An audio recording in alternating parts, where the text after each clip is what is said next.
Let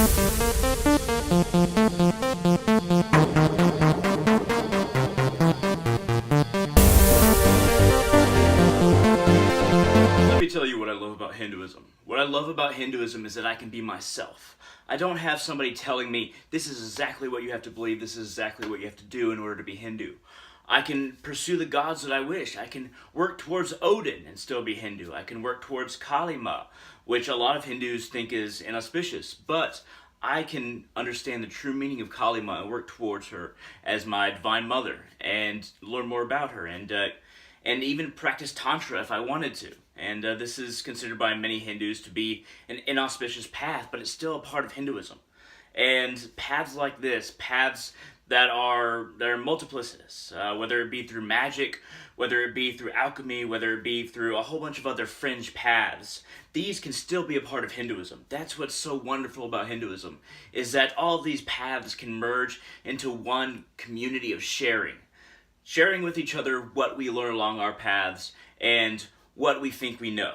And, even debating, even allowing ourselves to exchange, diverse and competing ideas while still being Hindu, while all of us still being Hindu. That doesn't mean that everybody needs to agree with us or that everybody is going to be non-violent about it. There's always going to be Hindus who say, okay, you're not Hindu because you don't follow this section of the Ved, or you don't follow the Veds at all, or you don't like the Bhagavad Gita, so you're not Hindu. But nowhere is it written that anybody can be disqualified from being Hindu. Nowhere is it written that, okay, you just believe, for instance, in Jesus Christ, let's say, that you're not Hindu. There is nothing in the Bhagavad Gita, the Vedas, the Upanishads, or any Hindu scripture, the Puranas, or any Hindu culture that says you can't be Hindu because you believe this or that. You don't even have to believe that God exists. You can believe that God doesn't exist, and only humans exist as the highest form of intelligence. You can be agnostic and open to God and still be Hindu. It's about the culture. It's about the culture of sharing. Human consciousness is the most valuable resource on this planet because it allows us to develop ourselves on both an individual and a community, even global community level, to where we can all work towards a self-realization that isn't bound by old dogmatic rules, old dogmatic books that basically try to put us into a box of a making that was fabricated thousands of years ago. That box in Hinduism, it's the oldest surviving religion on planet Earth because it doesn't try and force you into its boundaries.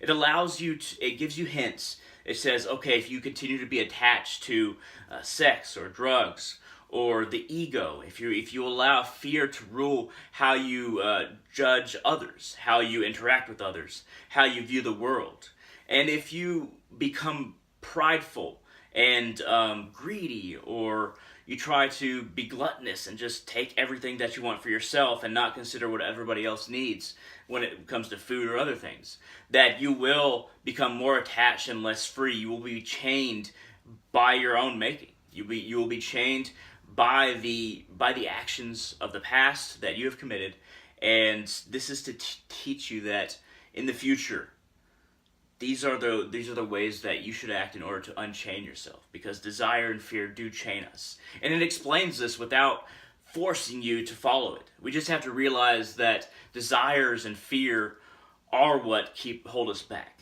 keep us from being the best human being that we were always meant to be, from progressing to a point where we can actually work on ourselves, our deepest selves, without all the tedious and time-consuming attributes that humans, naturally become a part of: fear, hate, envy, pride, gluttony, or different kinds of sin, or a natural desire to excel and be above others, or a very primordial desire to be safe in whatever means necessary.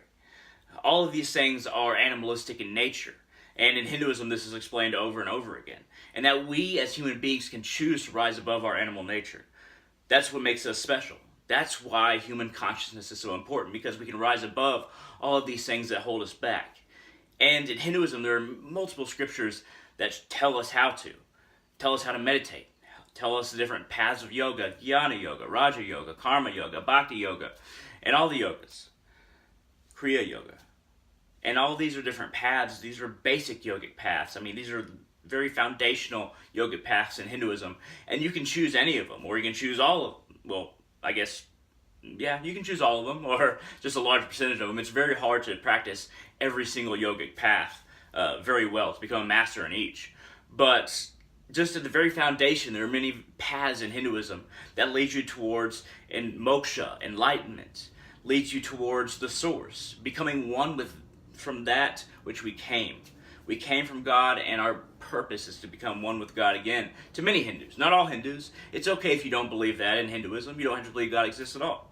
But many Hindus, and I'd say even most Hindus, believe that the purpose is to merge back with God, to serve other people in this world, to fulfill your duties, but eventually to merge back into Godhead, to merge back into that state which will bring us unending and infinite joy, understanding, wisdom. We will be that wisdom that can feed future generations. We can be that ray of light that comes from the source, that will enlighten the paths of everyone else here. So even liberating ourselves is an act of compassion, because we can help others along the way. But what I love about Hinduism is that it is a conglomeration of paths. And it is a conglomeration of ideas, and you'll find all kinds of different people with all kinds of different philosophies. And no one can persecute you for being a certain kind of Hindu unless they just completely go against the openness and the sharing that goes along with higher forms of consciousness that are embraced in Hinduism. In other religions like Christianity or Islam, it's like, okay, you're going to be punished, go to hell forever if you do this or that. If you don't believe in God, you're going to go to hell forever. Forever and ever. That means 1 trillion years is not even a drop in eternity. Think about that. Why would God, why would the source of all things that created all things, or in Hinduism, everything is a part of, why would punishment never allow a chance to basically learn from that punishment? To use what you learned from being punished for whatever crime. Even if not believing in God is a crime, why would you never be given another chance to use that information you learned from being punished? That doesn't make any sense. That kind of idea about God seems very negative to me. It seems very dark. And I don't think the origin of everything that we see and all the different dimensions of the multiverse, all the different beings, and there's probably intelligent life out there in this universe alone, let alone the multiverse. But why would a being who created all of this say that, okay, if you don't follow the teaching of my son that was in 30 to 40 years on this earth in a particular spot, and so-called created a certain religion, even though Jesus, I don't think, was a proponent of just being Christian, if that makes any sense, but that's another topic. But everything in the universe, all beings in the universe, if they don't recognize this person, this my son, that existed at this one time and has this one book associated with them, then you will burn forever. It makes no sense. This is what we see in Christianity and Islam. But in Hinduism, it is so much more than that. Sure, you might go to some dimension that is hellish to be punished, but anything that you learn, you'll get another chance. You always get another chance until you reach that complete merging with Godhead, that complete merging with the source. At least this is what many Hindus believe. Not all Hindus believe any one thing. But this is what attracted me to Hinduism. This is what I love about it. Is that it's not about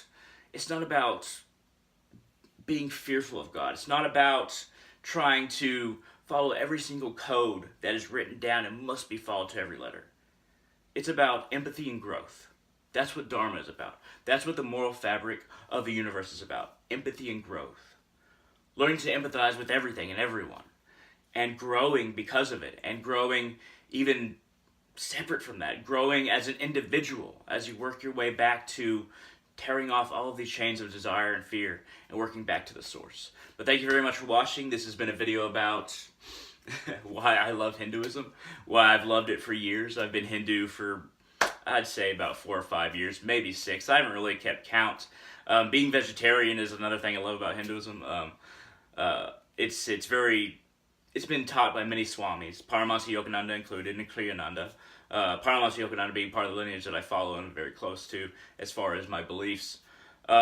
that the fear and the pain that animals feel when they're slaughtered in these terrible ways that we see in factory farms actually transfers to our own consciousness through the chemicals that basically soak all of the meat.